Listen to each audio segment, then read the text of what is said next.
पहले तलाक फिर शादी। एक दिन ऐसा हुआ कि पति ने अपनी पत्नी को किसी बात पर थप्पड़ मारे। पत्नी ने इसके बदले में अपनी चप्पल पति की तरफ फेंकी। चप्पल पति के सिर पर लग गई। बात रफा दफा हो जाती, लेकिन पति ने इसे अपनी बेइज्जती समझी और रिश्तेदारों ने बात को और बढ़ा दिया। न कि सिर्फ बड़ा, बल्कि रिश्तेदारों ने इसे खानदान की नाक कटना बताया। यह भी कहा कि पति को चप्पल मारने वाली औरत वफादार नहीं होती है, न अच्छा चरित्र होता है। इसे घर में रखना अपने शरीर में बीमारी पालते रहने जैसा है। कुछ रिश्तेदारों ने यह भी कहा कि ऐसी औरतों को माँ ही नहीं बनना चाहिए। बुरी बातें बहुत जल्दी फैल जाती हैं। दोनों तरफ से खूब आरोप उछाले गए। ऐसा लगता था जैसे दोनों पक्ष आपस में आरोपों का वॉलीबॉल मैच खेल रहे हों। लड़के ने लड़की के बारे में और लड़की ने लड़के के बारे में कई बुरी बातें कहीं। मुकदमा दर्ज करा दिया गया। पति ने पत्नी की चरित्रहीनता का तो पत्नी ने दहेज उत्पीड़न का मामला दर्ज कराया। 6 साल तक शादीशुदा जीवन बिताने और बच्ची के माता पिता होने के बाद आज दोनों में तलाक हो गया। पति पत्नी के हाथ में तलाक के कागजों की प्रति थी। दोनों चुप थे, दोनों शांत थे, दोनों निर्विकार थे। मुकदमा 2 साल तक चलता और 2 साल से पत्नी अलग रह रही थी और पति अलग। मुकदमे की सुनवाई पर दोनों को आना होता। दोनों एक दूसरे को देखते जैसे चकमक पत्थर आपस में रगड़ खा गया हो। दोनों गुस्से में होते, दोनों में बदले की भावना का आवेश होता। दोनों के साथ रिश्तेदार होते जिनकी हमदर्दियों में जरा सा विस्फोटक पदार्थ छुपा होता। लेकिन कुछ महीने पहले जब पति पत्नी कोर्ट में दाखिल हुए तो एक दूसरे को देखकर मुंह फेर लेते, जैसे जानबूझकर एक दूसरे की उपेक्षा कर रहे हों। वकील और रिश्तेदार दोनों के साथ होते। दोनों को अच्छा खासा सबक सिखाया जाता कि उन्हें क्या कहना है। दोनों वही कहते। कई बार दोनों के वक्तव्य बदलने लगते, वो फिर संभल जाते। अंत में वही हुआ जो सब चाहते थे, यानी तलाक। पहले रिश्तेदारों की फौज साथ हुआ करती थी, आज थोड़े से रिश्तेदार साथ थे। दोनों तरफ के रिश्तेदार खुश थे, वकील खुश थे, माता पिता भी खुश थे। आज तलाकशुदा पत्नी चुप थी और खामोश पति चुपचाप बैठा था। यह महज इत्तेफाक ही था कि दोनों पक्षों के रिश्तेदार एक ही टी स्टॉल पर बैठे, कोल्ड ड्रिंक लिया। यह भी एक इत्तेफाक ही था कि तलाकशुदा पति पत्नी एक मेज के सामने बैठ गए।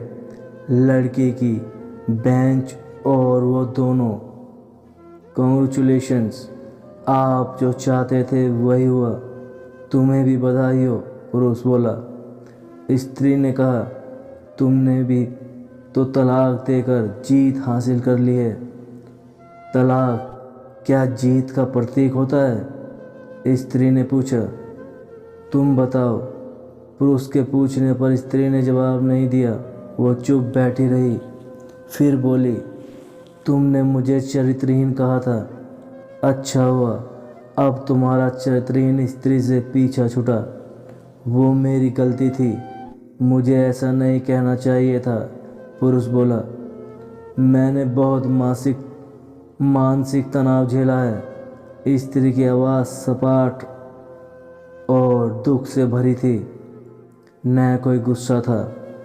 जानता हूँ, पुरुष इसी हथियार से स्त्री पर वार करता है जो स्त्री के मन और आत्मा को लहूलुहान कर देता है। तुम बहुत उज्ज्वल हो, मुझे तुम्हारे बारे में ऐसी गंदी बात नहीं करनी चाहिए थी। मुझे बेहद अफसोस है, पुरुष ने कहा। स्त्री चुप रही। उसने एक बार पुरुष को देखा। कुछ पल चुप रहने के बाद पुरुष ने गहरी सांस ली और कहा, तुम भी तो मुझे दहेज का लोभी कह रही थी। गलत कहा था मैंने, पुरुष की ओर देखते हुए स्त्री ने कहा। कुछ देर चुप रही, फिर बोली, मैं कोई और आरोप लगाती, लेकिन मैं नहीं। प्लास्टिक के कप में चाय आ गई। स्त्री ने चाय उठाई। चाय जरा सी छलकी। गरम चाय स्त्री के हाथ पर गिरी। सी की आवाज़ निकली। पुरुष के गले में उसी क्षण ओह की आवाज़ निकली।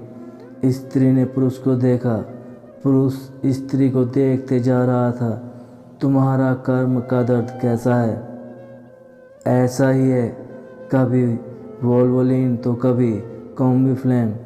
स्त्री ने बात ख़त्म करनी चाहिए। तुम एक्सरसाइज भी तो नहीं करती, पुरुष ने कहा। तो स्त्री फीकी हंसी हंस दी। तुम्हारे अस्थमा की क्या कंडीशन है? फिर अटैक तो नहीं पड़े? स्त्री ने पूछा। अस्थमा? डॉक्टर सूरी ने स्ट्रेन मेंटल स्ट्रेस कम करने को कहा है, पुरुष जानकारी देते हुए बोला। स्त्री ने पुरुष को देखा। देखती रही और एकटक देखती रही, जैसे पुरुष के चेहरे पर छपे तनाव को पढ़ रही हो। इनहेलर तो लेते हो ना? स्त्री ने पुरुष से पूछा। और हाँ, मैं लेता हूँ, आज लाना याद नहीं रहा, पुरुष ने कहा। तभी आज तुम्हारी सांस उखड़ी उखड़ी सी है, स्त्री ने हमदर्द लहजे में कहा। हाँ, कुछ इस वजह से और कुछ, पुरुष कहते कहते रुक गया। कुछ तनाव के कारण, स्त्री ने बात पूरी की। पुरुष कुछ सोच रहा था, फिर बोला, तुम्हें 4 लाख देने हैं और 6,000 रुपये महीना भी देना है। हाँ फिर? स्त्री ने पूछा। वसुंधरा में फ्लैट है, तुम्हें तो पता है, मैं उसे तुम्हारे नाम कर देता हूँ। 4 लाख रुपए फ़िलहाल मेरे पास नहीं है, पुरुष ने अपने मन में कहा। वसुंधरा वाले फ्लैट की कीमत तो 20 लाख रुपए होगी। मुझे सिर्फ 4 लाख रुपए चाहिए, स्त्री ने स्पष्ट किया। बिटिया बड़ी होगी, 100 खर्च होते हैं, पुरुष ने कहा। वो तो तुम 6,000 रुपये महीना मुझे देते रहोगे, स्त्री बोली। हाँ ज़रूर दूंगा। 4 लाख अगर तुम्हारे पास नहीं है तो मुझे मत देना, स्त्री ने कहा। इसके स्वर में पुराने संबंधों की दर्द थी। पुरुष उसका चेहरा देखता रहा। कितनी सहृदय और कितनी सुंदर लग रही थी। सामने बैठी स्त्री जो कभी अपनी पत्नी हुआ करती थी। स्त्री पुरुष को देख रही थी और सोच रही थी, कितना सरल स्वभाव का है ये पुरुष, जो कभी उसका पति हुआ करता था। कितना प्यार करता था उससे। एक बार हरिद्वार में जब वह गंगा में स्नान कर रही थी तो उसके हाथ से जंजीर छूट गई। फिर पागलों की तरह बचाने चला गया और उसे खुद भी तैरना नहीं आता था। लाड साहब पानी में कूद गया मुझे बचाने के लिए।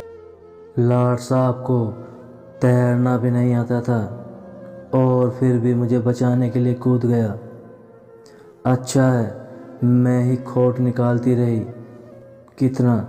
पुरुष एकटक स्त्री को देख रहा था और सोच रहा था कि कितना ध्यान रखती थी। स्टीम के लिए पानी उबाल कर जग में डाल देती। उसके लिए हमेशा इनहेलर खरीद कर लाती। स्टेरॉयड एक्यूलर बहुत महंगा था। हर महीने कंजूसी करती, पैसे बचाती और ऑक्यूलर खरीद लाती।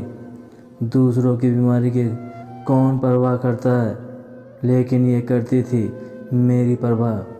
कभी जाहिर भी नहीं होने देती थी। कितनी संवेदना थी इसमें। मैं अपनी मर्दानगी के नशे में रहा। काश जो मैं इसके जज्बे को समझ पाता। दोनों चुप थे, बेहद चुप, दुनिया भर की आवाज़ों से मुक्त होकर खामोश। दोनों भीगी आंखों से एक दूसरे को देख रहे थे। मुझे एक बात कहनी थी, उसकी आवाज़ में झिझकी थी। कहो, स्त्री ने सजल आंखों से उसे देखते हुए कहा। डरो मत, हो सकता है तुम्हारी बात मेरे मन की ही बात हो। डरते हुए पुरुष ने कहा। तुम बहुत याद आ रही थी। पुरुष बोला। तुम भी? स्त्री ने कहा। मैं तुम्हें अब भी प्रेम करता हूँ। मैं भी, स्त्री ने कहा। दोनों की आंखें कुछ ज़्यादा ही सजल हो गई थी। दोनों की आवाज़ जज्बाती और चेहरे मासूम थे। क्या हम दोनों जीवन को नया मोड़ दे सकते हैं? पुरुष ने कहा। कौन सा मोड़? हम फिर से साथ साथ रहने लगें, एक साथ, जैसे पहले रहते थे, पति पत्नी बनकर, बहुत अच्छे दोस्त बनकर। ये पेपर? स्त्री ने कहा। फाड़ देते हैं, पुरुष ने कहा, और अपने हाथ से तलाक के कागज़ फाड़ देते हैं। फिर स्त्री ने भी वही किया। दोनों उठ खड़े हुए, एक दूसरे के हाथ में हाथ डालकर मुस्कुराए। दोनों पक्षों के रिश्तेदार हैरान परेशान थे। दोनों पति पत्नी हाथ में हाथ डालकर घर की तरफ चले गए। घर जो सिर्फ और सिर्फ पति पत्नी का था। पति पत्नी में प्यार और तकरार एक ही सिक्के के दो पहलू होते हैं। जरा सी बात पर कोई फैसला ना लें जो आपकी ज़िंदगी भर अफसोस का कारण बने। यदि आपको कहानी पसंद आई हो तो लाइक, सब्सक्राइब और शेयर ज़रूर करना। धन्यवाद। जय श्री कृष्ण।